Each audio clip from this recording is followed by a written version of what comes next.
বান্দরবান জেলার সীমানা ঘেঁষে চট্টগ্রাম জেলার চন্দনাইশ থানার শামুকছড়ি বাজারের পাশে বসবাস করেন গিয়াসউদ্দিন।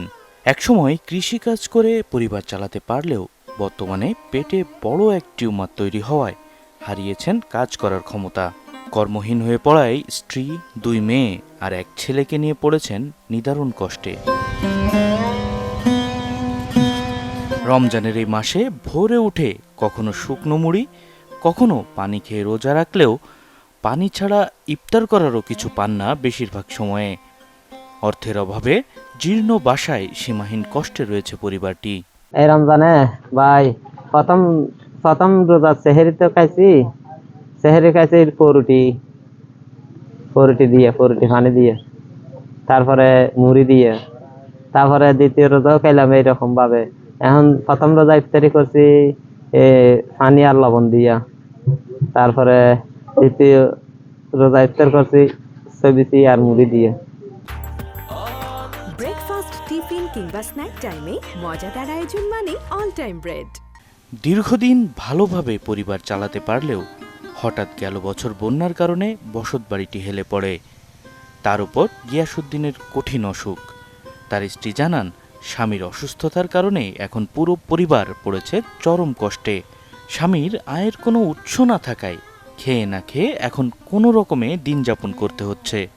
বর্ষায় অনেক কষ্ট, ঘরগুলা সাড়ে পাঁচে ভাঙা, ছেলে মেয়ে দুইটি মেয়ে একটি ছেলে, বৃষ্টি পড়ে অনেক কষ্ট হয়, জ্বর পড়লে অনেক কষ্ট, শীত আসলে আরো কষ্ট। স্বামীর থেকে স্বামী অসুস্থ, ঘরটা বাঁধতে পারি না, আমি সরকারের কাছে কিছু চাই। স্থানীয় বাসিন্দারাও গিয়াসউদ্দিনের এমন করুণ অবস্থা দেখে মর্মাহত। প্রশাসনের পাশাপাশি সমাজের বিত্তবানদের তার পরিবারের পাশে দাঁড়ানোর আহ্বান জানান তারা। গ্যাস ভাইয়ের একটা টিউমার আছে, ও মানে চলাফেরা করতে পারে না, কাজকামও করতে পারে না। পানির একটা বাড়ি, একটুখানি বৃষ্টি পড়লে তার মানে বাড়িটা ভিজে যায়, বাসার ভিতরে ভিজে যায়। কোনো খাবার দাবার কিছু নাই, যে আর্থিক অবস্থা নিয়ে পরিবারের মানে অনেক দুর্বলতা। আর আমরা যদি দেখি সরকার অনেকজনকে সাহায্য করছে, অনেকজনকে বাড়িঘর বানিয়ে দিচ্ছে। যদি আমাদের একজন মানে দরিদ্র লোককে সরকার ঘর দেয় তা আমরা খুশি হব। গ্যাস ভাই এই রমজানের মধ্যে মনে করেন ভালো করে সেহরি খাইতে পারে না, উনি একটু অসুস্থ।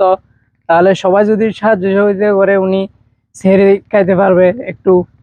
হচ্ছে বান্দরবানের চট্টগ্রামের সীমান্তের মধ্যে আছে। উনি বান্দরবান থেকে কিছু পায় না, চন্দনাইশ থেকে কিছু পায় না, উনি সীমান্তের মধ্যে আছে, কেউ দেখে না ওনাকে। যদি সরকারের পক্ষ থেকে যদি কোনো ব্যবস্থা করা হয় ঘরে একটা, ওনার খুব ভালো হবে। আর উনি চন্দনাইশের লাস্ট সীমানা এবং বান্দরবানের প্রথম সীমানা রয়েছে, এবং কোনো দিক থেকে উনি সুযোগ সুবিধা পাচ্ছে না। আর কালকে রাত্রে শুনতেছি মানে সকালের দিকে সেহরির সময় তিনি মুড়ি দিয়ে সেহরি করছিল। ওনার এই কষ্ট দেখে আমাদের খারাপ লাগতেছে। আমি চাই সরকার থেকে যেন একটি ওনার জন্য বাড়ি দেয়, এবং প্রত্যেক মাসে তার সরকারের জন্য কিছু সহায়তা যেন উনি পায়। চট্টগ্রামের বাঁশখালী উপজেলা থেকে 1997 সালে বাবার হাত ধরে শামুকছড়ি বাজারের পাশে একজনের 30 শতক জমি বর্গা নিয়ে বসবাস শুরু করেন গিয়াসউদ্দিনের পরিবার। Desk report, channel 24।